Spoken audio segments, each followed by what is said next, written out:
Issue 17.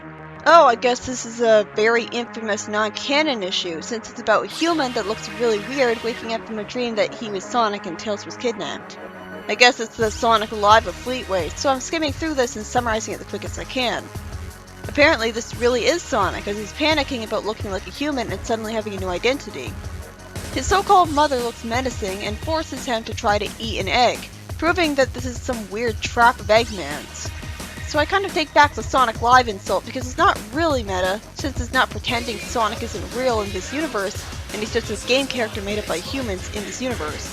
Luckily for Sonic, he somehow kept his super speed while looking like a human kid. Somehow. Sonic seems to find Tails, who's also looking a little bit like a human, but with his tails on his head. Why? And he's trapped, and he fails at doing a spin attack, even though he could run fast just fine. He hits his head and wakes up in his bed, tucked in so that he can't move. The menacing mother tries to make him eat an egg again, a rotten one, which will supposedly make Sonic see that he's just an ordinary little boy. Sonic sees that it's really Eggman somehow, and for no reason whatsoever, Sonic turns back to normal and returns to reality for the mind game because he's the bestest person ever naturally. Power of the Gary Stew activate! Eggman naturally lampshades that the brain drain machine should have logically turned him into his mindless slave. How? Wasn't his plan to make Sonic think he wasn't someone that he was? In a place he wasn't normally in? If he stayed there, how could he be a good slave for Eggman while totally out of touch with reality? Man, this was weird. I mean, I could understand if he kept him in a simulation, though it would make more sense for him to just kill him. Especially since he's absorbed all of the evil in the world, so he should have no reason not to kill him. Eggman leaves in his Eggmobile and Sonic frees Tails, who arbitrarily doesn't remember the weird dream he was having and just remembers being captured. And Sonic, for some weird reason, just thinks of the humans as huge, terrifying creatures, even though he met Kindobor when he was good. So if Kindobor lived on his planet and Sonic didn't immediately react with terror and confusion, that proves that there have to be a lot of humans living on Mobius, or else Eggman's presence would be quite confusing. It's why Sonic talking as if humans are such a foreign concept to him. Whoa, that was weird. Badly written. Now for the actual story. Tails is told that he was called back to the Nameless Zone to defeat the monstrous warlord on the rickety, falling apart bridge. I love that it has a red sky. This place feels like the Zone of Silence. And the idea of Tails coming from a place like that is pretty cool. It really explains why he has two tails from Magical Overflow, which makes me wonder why a lot more of the Fox Mobians aren't two-tailed.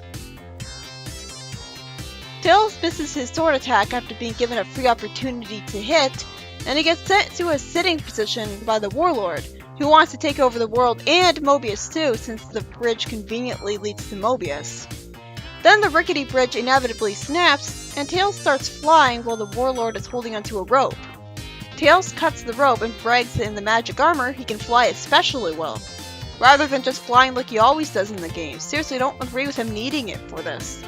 The story ends with Tails going back to Mobius where it's not safe because I guess he really likes being with Sonic somehow, and sadly the enchanted armor can't leave the zone. Not that it'd let Tails be useful with it anyways. I had a feeling the first story was by a different person. It's by Ed Hillier, and was probably just an experiment by him to see the weirdest story he could make, as it's about Sonic being given a bad dream that he's a human kid who's threatened with being given a rotten egg, which will somehow make him Eggman's mindless slave instead of making him believe that he is that boring kid, like the woman clearly said that it would. Why didn't Eggman just make him his mindless slave right away to begin with? Like make her force him to eat it the instant that the simulation started? I think right away the appeal problem would be gone if there weren't regular, realistic looking humans in the story. But that just reminds me of how weird it was that Sonic called them terrifying aliens when he didn't react like that when meeting Kindobor, so his world has to have a lot of them already there to explain Eggman. Really, the whole story was pointless and weird. And there's a major Deus Ex Machina because Sonic somehow escapes the dream through sheer stubbornness. The story Worth Something was by Nigel Kitching, and for contrast, Tails didn't win from a Deus Ex Machina, as it makes perfect sense that the rickety bridge would eventually collapse and Tails would be saved because he can fly. The only thing convenient was that the villain grabbed onto a rope so Tails could look cool by cutting it, instead of the bridge just collapsing and that's it. I don't see why I'm expected to believe he needed that lightning armor to fly so well though, it just undercuts its usefulness even more.